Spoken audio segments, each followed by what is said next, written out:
I'm pleased to welcome back Trooper David Peters, who is a public information officer with Troop N of the Pennsylvania State Police. This time talking about something we're hearing way too often, about skimming devices, and you told me now there's also shimming devices. Yeah. I'm not even sure what that is, so tell us what they both mean so people are aware of it. Basically, a skimmer device is something electronically that's put over an existing card reader or kind of a digital payment machine that allows, and when you insert your card or swipe your card, it allows that information to be collected off the card, which is then turned around and put on a separate card. So then people can go ahead and go out and use your account balance. I'm amazed at how frequently this is happening, but what is shimming though too? Shimming is now that we have the card readers, so it was things that we learned over in Europe to put the code device, the chip device in the card for better security. The shimming devices are things that go inside the machine now. So basically they're reading the card. They're kind of getting around the chip, reading, still pulling that information out, but now it's not something on the outside of the machine, it's something that's putting it inside the reader itself. So we have a false sense of security. We think if we have the chip, we're safe, and we're not. Correct. And in most cases, a lot of individuals believe that those particular crimes that are coming now for the shimming devices, something that's been perfected over in Europe for years since they've had the chip longer than we have. So again, technology, someone finds a way in technology to use it for criminal purposes. So what do we do? What do our viewers do to try to avoid becoming a victim of this? Well, if you're going to use an ATM, I mean, most people, it seems a younger generation of individuals use their card more than they use cash or checks.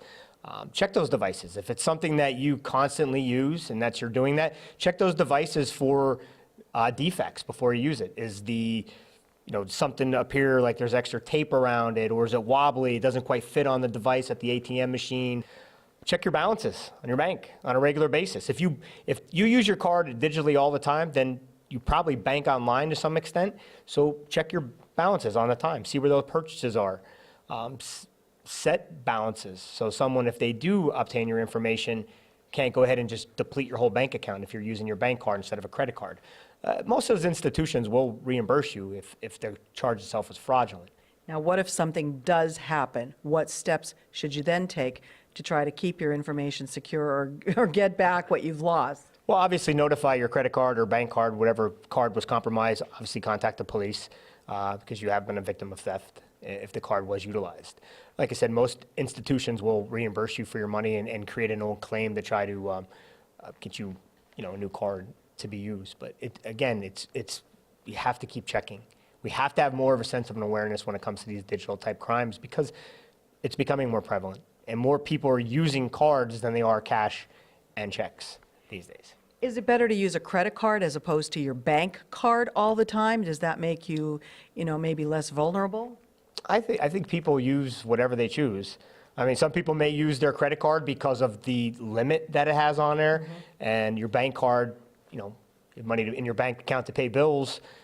If someone cleans that out, it takes a little bit of time to get your money back. So, I would say if you have something that's a limit, set your ATM purchases, your credit card purchases to a low amount. If you know how much you take out on a daily basis from an ATM, set a low limit. So if someone does use the card or tries to withdraw money from it, they're not getting as much.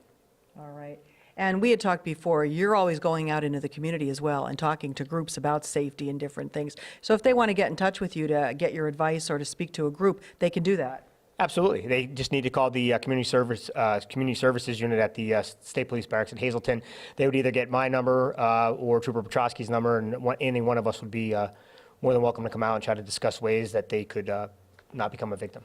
All right. Great advice. Pay attention, check your balances, and hopefully you won't become a victim.